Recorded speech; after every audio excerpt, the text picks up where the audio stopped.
Thank you, everyone, for taking time to be here on this glorious day when you'd probably rather be outside. But we understand. I could see my neighbor across the street working on the little garden in front of the house, and I'm so jealous that I'm not out there playing in the dirt. Yeah, I was out earlier today at lunchtime. I still have eggplants and tomatoes. It's making me crazy. Yep. So should we get started, do you think, Rosie? Yeah.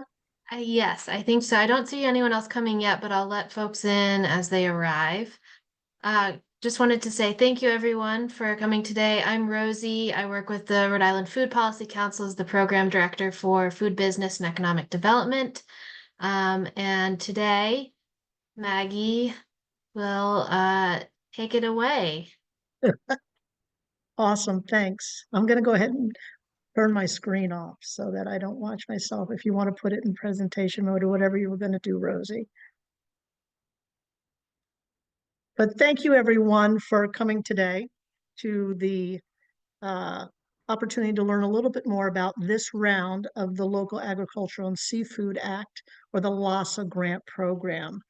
They've changed slightly how they refer to them, and this round is considered the 24 and 2025 round. Applications, of course, opened on October the 1st.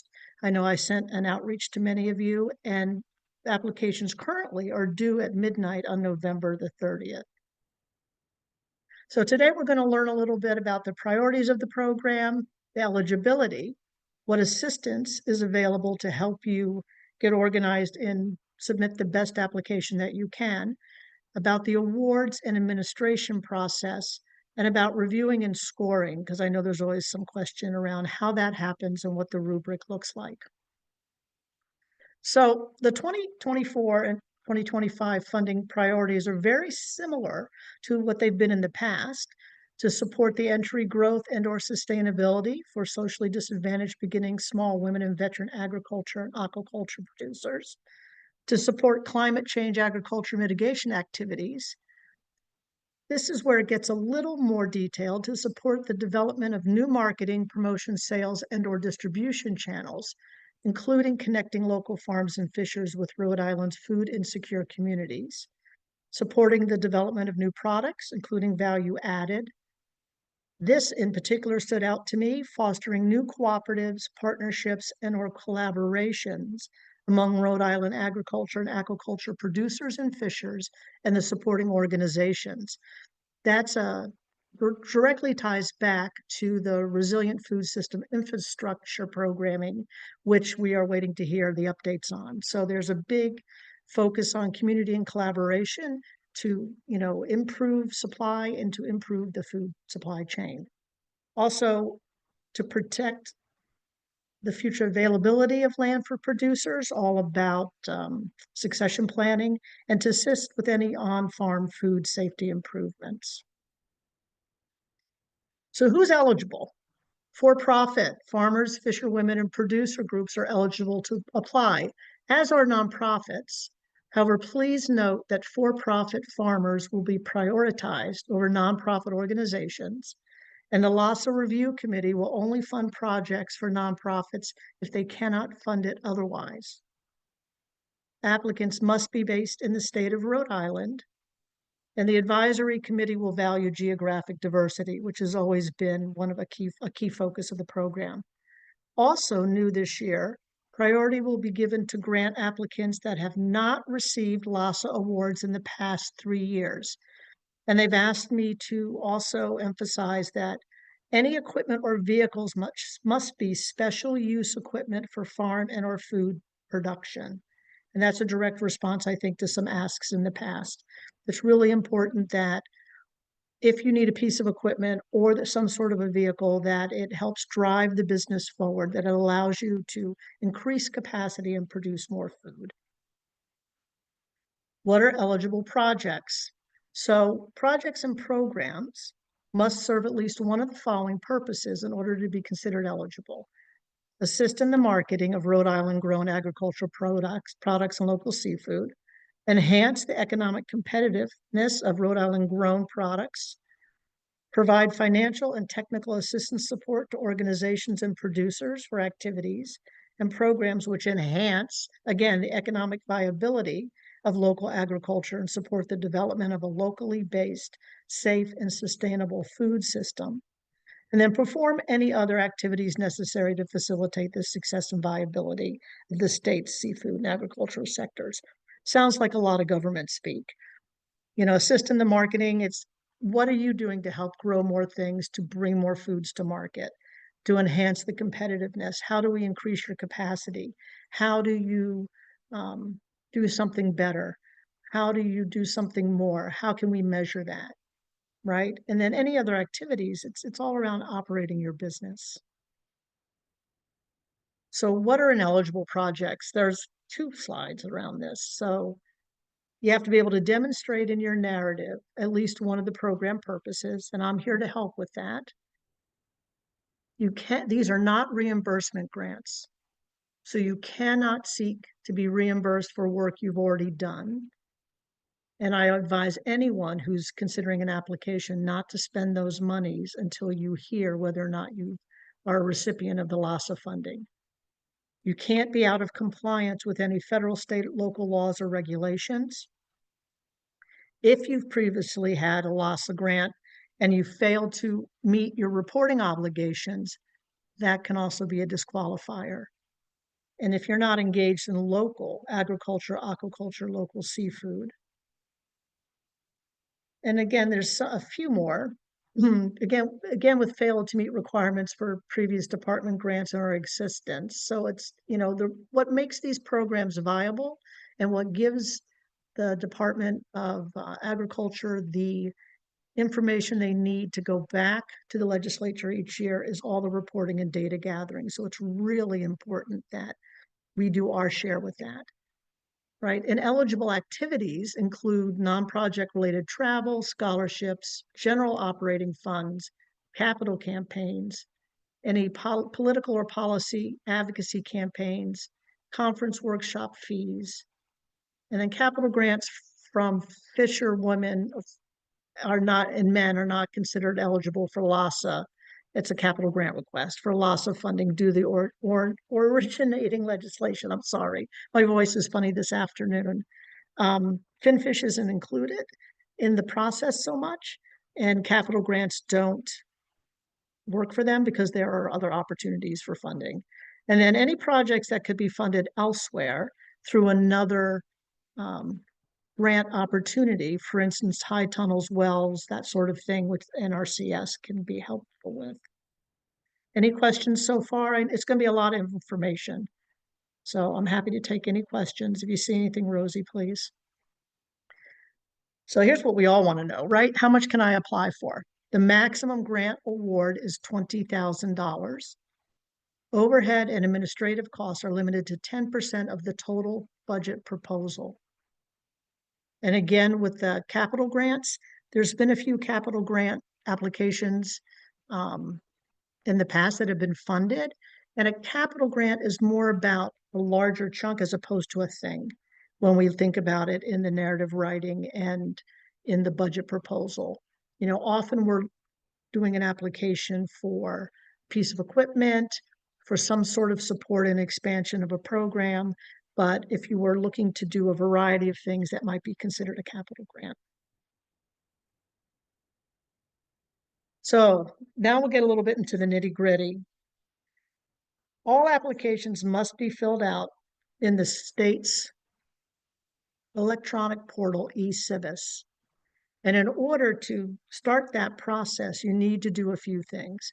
You have to register your entity if you're not already registered at sam.gov, because you'll need that unique entity registration number in order to register in the Ocean State Procures portal, which anyone who ends up being a recipient of a LASA grant has to be in the portal to receive their funds. They're asking us to do it in advance. None of these things cost any money. They can be a little tricky, and I'm here to help. There is a link to both of them, and it will be in the slide deck that we share. You also need your EIN or your Social Security number as your tax ID, and you'll need an eCivis account, which you also, I have a link to there, and I can help you navigate that as well. So once you have your SAM and your Ocean State Procures, you should have your EIN or your Social Security number. We'll get you set up in eCivis. Again, it's a little persnickety and there's some best practices. We'll talk about those in a minute. Where can I find the application? There's two ways to find it quickly. At the DEM site on the LASA grant page, there's actually a link to it. And here's also a direct link to the request for proposal. You have to enter the application through the first time through the RFP with the Apply Now button. It's the eCivis, and the way to access the technology is not very elegant. I'll just say it that way. But again, here to help. I see a few questions. Can I answer any of those, Rosie? Yes, yeah, I think you can. The first question is, are non-food crop producing farms eligible? What's the crop? But yes, Non-foods. I think, Jennifer, if you could specify if there's a specific crop that you're curious about, we can answer that. It's hemp. Hemp? I would think so, but we'll validate that. We'll validate that for you, Jennifer. All right. And then the next question, will these slides be available after the webinar? Yes. And then the next one, what qualifies you as a small or beginning farm? So for the purposes of LASA, it would be less than 10 years, 10 years or less in operation. And small, I mean, technically it's probably the SBA definition, but I don't hold me to that, of revenue. So if you're inside the 10-year, then I think we're okay to apply. What's next? That's all we have for now, but if people Okay. still have more questions, put them in the chat and I will bring them to you. Cool. Thank you, Rosie.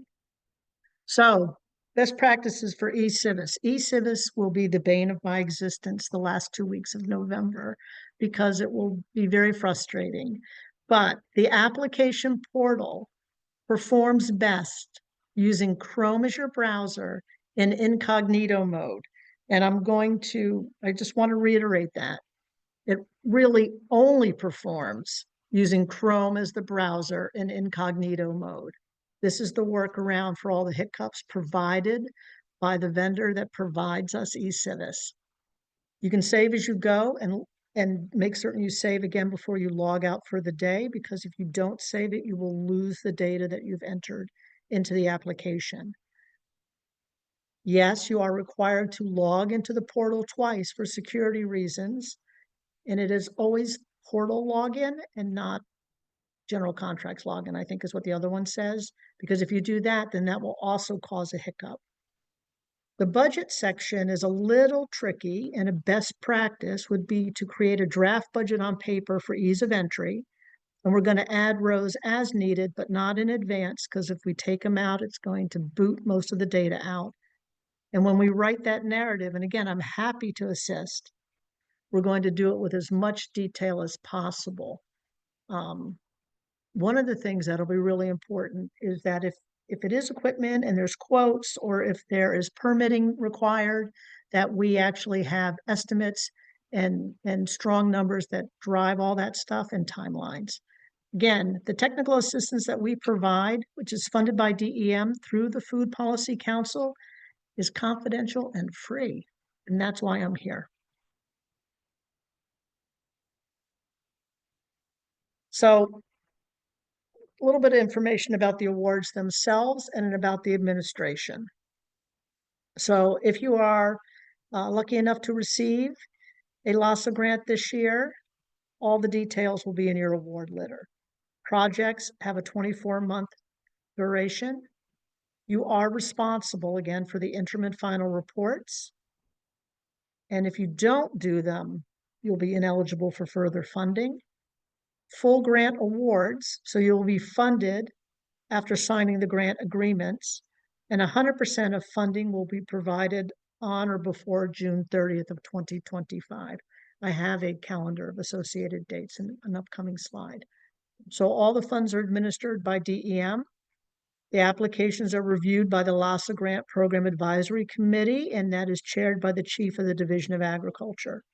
And the members are appointed by the Director of Rhode Island DEM and represent agency, organizations, and individuals, your peers, that have a role or interest in the planning, development, and support of viable agriculture. And then any advisory committee member disqualifies themselves from participating in a review on a grant that they have a close personal or professional relationship or any other conflict, right? So there will be, you don't have to, that's not a worry, should not be a worry. I do want to say, and Josh mentioned this while we were getting ready for everyone to arrive in the room, there's approximately $500,000 in the grant pool this round. And we are always oversubscribed, right? There's a lot of people that need the support, and it's really competitive. So it's important to be as buttoned up and as compelling as you can be in your storytelling, because that's a big piece of it in the grant application. And I'm happy to help anyone navigate all those narratives. So it's nothing about your project. It's nothing about you as a person. There's just not enough money to go around. But it's good because it allows us to continue to ask for more funds. So the critical dates, October 1st, we opened. November 30th is at 11:59 is the deadline. Yes, I'll be working. It may shift. They can always change. The award decisions will be announced in March of 25. The agreements executed in April of 25 and funds obligated by the end of June of 25. And then, you know, it runs through August of 2027. I see a few more questions. I don't have any more questions, but I was just putting the answers to small and beginning farmer in the chat. Oh, good. Thank you. Oops. Oh, hey, I got excited. Sorry, guys. So let's talk about the scoring rubric, because I know this is important to everyone. Demonstrated abilities to successfully complete the project within the allocated time frame is worth 5 points. Is the program aligned with the 2024-2025 funding priorities? Also 5 points. Funding request matches the scale of the business. That's worth 5 points. Are you for profit? Is worth 5 points. What is the return on the investment for the program itself? Meaning, how well does it meet the program's mission? 5 points. Letters of support are also worth points this year, and we have a way to upload 3 or 4 of those. The budget, which is very, very detailed and kind of tricky to navigate, providing any kind of quotes for purchases, equipment, supplies, etc., that's worth 15 points.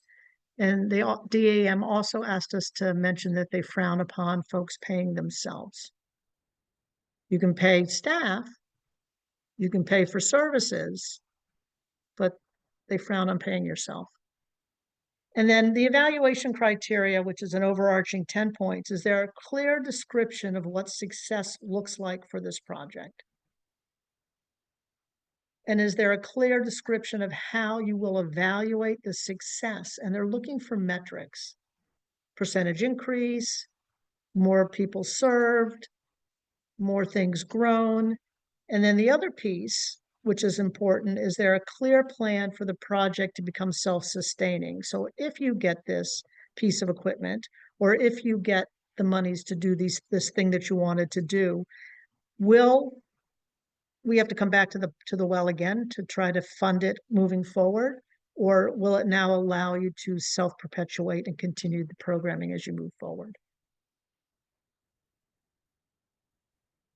So the webinar will be available on the DEM and on our website. I'm here to help. I worked with, I don't know, 125 folks last year who filed the application for the LASA grant. And I am happy to work with each and every one of you again, or anyone who's new. There's a link to the form here. I think you may have also received it via email from me, or you can shoot me an email or give me a call. We've got a few in-person opportunities around the state. The first one we have, and I'm waiting for a flyer, will be November the 9th at Fresh Harvest Kitchen in Westerly. That's a project of the Southern Conservation District from 11 to 1 p.m. And we're in the process of getting something organized if there's any South Side farmers here. And I think we're got one or two others that we're trying to pull together for in-person. This might be it, guys. Nope. Couple of things to know. Applications are only accepted through the portal. There's no more handwritten applications, which I know has been a practice in the past. If it is not a complete application, meaning that it's not all buttoned up and the budget is not entered and the budget defense is not entered and everything saved and uploaded correctly before you push the submit button, it will not be moved through the process. Applications that are incomplete or not submitted by the date will not be considered. And if English isn't your first language and you have some difficulty understanding the materials here, please contact us. I do have the application questions in Hmong, Spanish, Kiruandu, and then one other language. I forget the other language, but I do have those. DEM just gave them to me at the end of the day Friday. So we have those if that can be helpful. And often at the South Side event, we have folks on who can translate live. Okay, I'm going to turn it off. We can stop sharing and let's take some questions.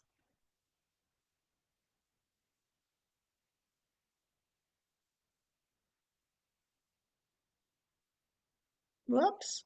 Happy to answer any questions. Happy to not answer any questions. I told you the whole thing would take about 30 minutes. So I'm hoping we have some folks that might want to know some things or how I can help. Or if you had a question about last year, I had one or two people ask me, could they apply for the same thing this year that they applied for last year because they weren't funded? And I say absolutely, but I'd love to look at that with you to see how we might be able to improve it. Because we don't know why it didn't get funded, really. So we just want to help figure that out. Hi, was this money originally federal funds that were given to the state? Josh can answer that. Not this year. Last year it was boosted by federal funds, but I believe that this year, I'd have to double check to be absolutely sure, but I'm fairly certain that this year's budget is from state funds. Yeah, I think you're right, Josh. I think it was state funded in the beginning, and then we were fortunate. There was extra money available during the pandemic. So maybe, how does everyone feel if everyone wanted to go around a room and just maybe introduce themselves and their LASA idea or how I could help, or does everyone feel like they could do that? Do you want to turn off the recording while we do that? People speak Sure. more freely. Laura asked about the letters of recommendation. You know, Laura, if your program, your ask allows you to either partner in some way with other farm businesses that are nearby, could you share the equipment? Are there folks who are waiting for some of your products and whether it's a CSA program or you're supplying certain vendors and your capacity to increase your production, which we have to put a number on, would be something that they are hoping can happen, that would be a good letter of support. Some of those are smaller rankings. Again, there's a really big sense this round of the collaboration and community and cooperation and supplying the entire regional food chain, right? Because we're really small in Rhode Island. Thanks, Laura. We're small. So how do we get more food grown here or made here or gathered here to our folk and to our neighboring folk?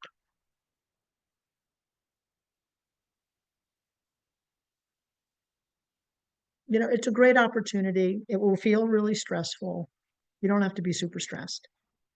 And you don't have to be worried if you don't feel like you can write really well. Because if you just give me a few sentences, I'm happy to work on it with you.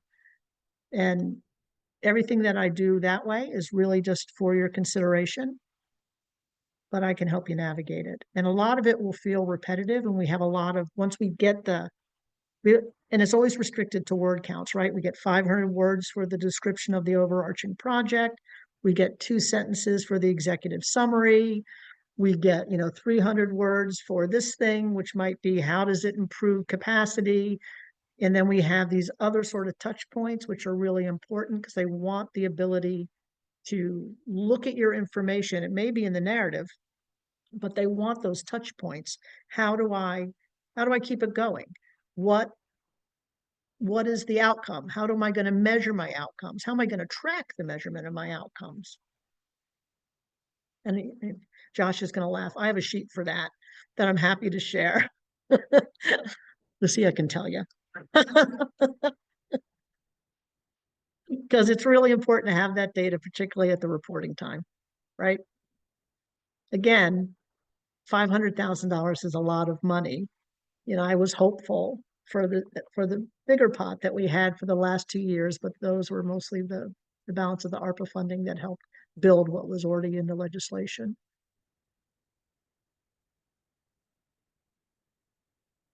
Any other questions? Everyone probably wants to go outside. So I am really here to help. Okay. I really want you to register. I'm not scary. Like I said to Jacob, I work nights and weekends because I understand I understand what you're doing. I understand. So I'm not a 9-to-5er. We just get the work done. Oh, you got a friend, Sarah. Can I And ask we're a happy to question, get the work Maggie? done. Of course. What happens if I reach out to you the night before the deadline? I will choke you in your sleep. No, I'm teasing. The night before the deadline would be really hard to do. So full disclosure, I will be in Athens, Ohio, a really robust agricultural community that week, but I work the whole time that I'm there because it's the holiday week. I'm going to add, I will not be able to provide a lot of support on the writing end, but I can certainly provide support on the technical side when you can't navigate eCivis. It'll be hard. We may get an extension, and that extension is always decided at the last minute. So I probably shouldn't have said choke you in your sleep. And it happened last year. Ask Josh. We had it was very exciting. This in RFSI was very, very exciting. And we had to really almost have a cutoff, which hadn't happened in the past. And the lesson to take from it, if you're here or if you're listening later, is it doesn't hurt to reach out to Maggie earlier. You'll get, more attention and help. And as Maggie said, when you're getting down to the actual writing and help with the writing, that stuff can't happen right before the deadline. You have to have a little prep time. So take that as your takeaway from that. Reach out to Maggie early. Right. It doesn't hurt.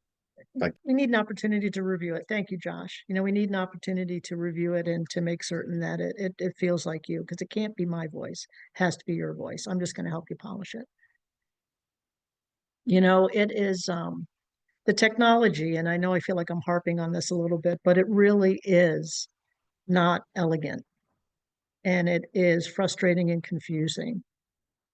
And that tends to be a lot if we're not prepared and we're not following the steps. That tends to be a lot of our upsets, which cause people who have done a lot of really good work to not push the button. And I don't be that person. I have 2 really great an application for both opportunities last year, and he didn't push the button because you know who it is, Josh, because he got balled up in some stuff. That was easy to fix. I am willing to do it almost basically virtually with you. We'll open the screen. We'll work on it together.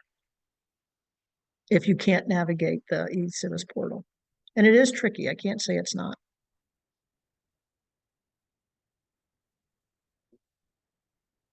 Don't let that be a barrier to apply though, because you got me.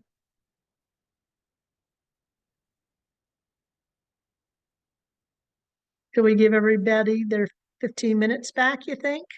Because I'm going to have a cup of tea and go sit outside. Sound good? Everybody's well? Sign up for a TA if you haven't signed up for technical assistance. And let's get this show on the road. I already have some good information. Thanks, Emily.